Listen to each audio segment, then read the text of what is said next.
The anguished parents of sailors missing after missiles struck a Russian warship have demanded of Vladimir Putin, "Where are our sons?"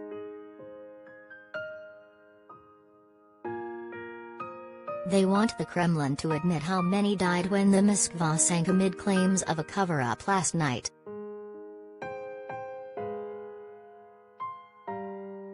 Moscow insists almost all the vessel's 514 crew were rescued.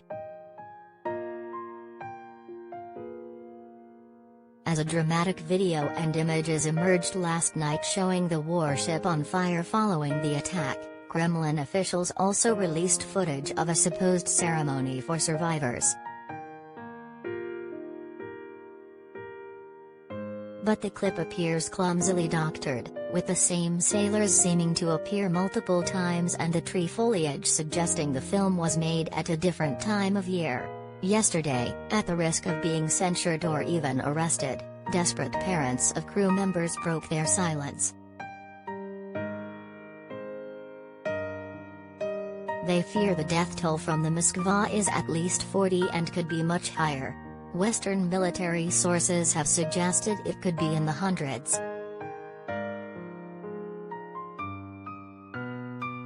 Neptune anti-ship cruise missiles fired by Ukraine struck the ship's port side, targeting her engines and starting a propellant fuel fire.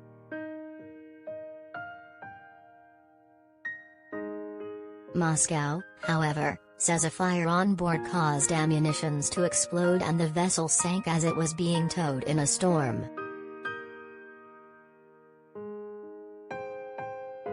The ship was the Russian Navy's command and control center in the Black Sea, coordinating missile strikes on cities in southern Ukraine. Huge plumes of black smoke can be seen towering above the listing vessel following Wednesday morning's attack. She sank later that day.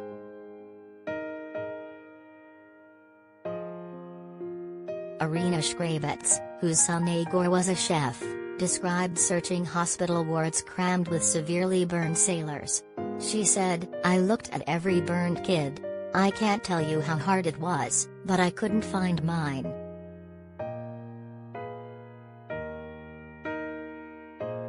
There were only 200 people in the hospital, and there were more than 500 on the ship. Where were the others? I asked a Navy commander for information, but he said, "I won't tell you anything."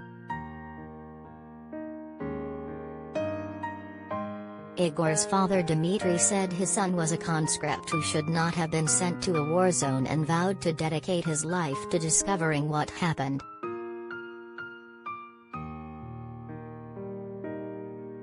He said, "The cruiser's commander and his deputy stopped communicating after my attempts to clarify the details of the incident. I asked them directly, 'Why are you officers alive and my son, a conscript, has died?' I ask everyone who is not afraid, not indifferent, to spread this appeal of mine."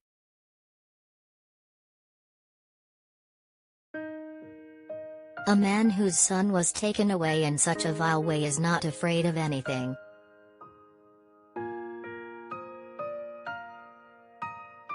The mother of another sailor said many crew were listed as missing, rather than dead, to spare the Kremlin embarrassment over losing so many personnel. She said, "There are dead, there are wounded, there are missing. My son was crying when he called me to say what he saw. It was terrifying. Clearly not everyone made it alive. A lot have lost limbs."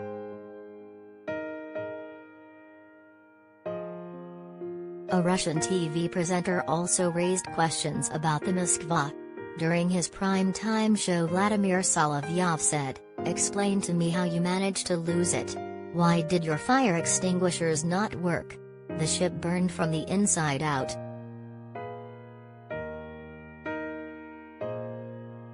Last night, former Royal Navy officer Rear Admiral Chris Perry said the Moskva had not been properly prepared for action and suggested the internal fire could have been contained.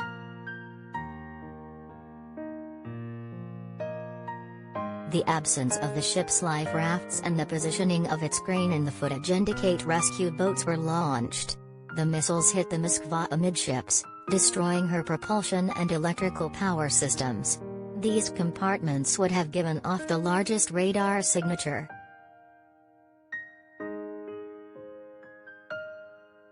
As the warship was constructed in Ukraine, its attackers may have been able to study its schematics.